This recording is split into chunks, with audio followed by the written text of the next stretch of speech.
ចូលឆ្នាំថ្មីមកដល់ហើយ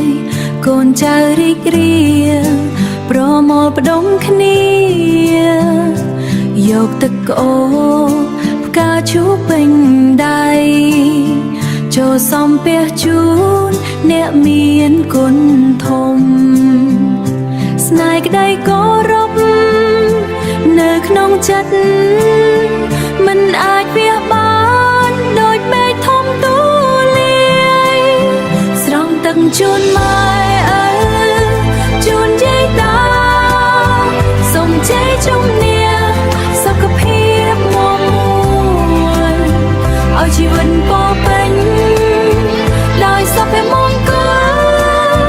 កូនចៅស្រឡាញ់មិនភ្លេចគុណណាដៃទាំងពីរកាន់ចានទឹកថ្លាបេះដូងស្មោះស្ម័គ្រដើរជូនដោយស្នេ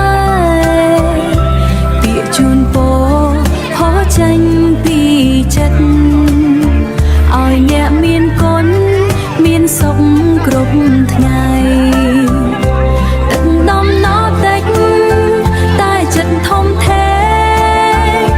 ពោពេញដោយសេចក្តីគោរពស្រង់ទឹកជូនម៉ែឪ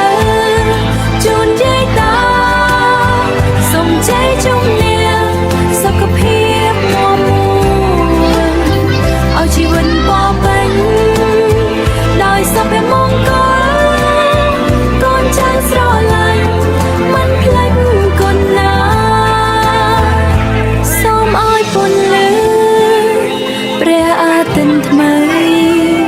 នាំសំណាងល្អ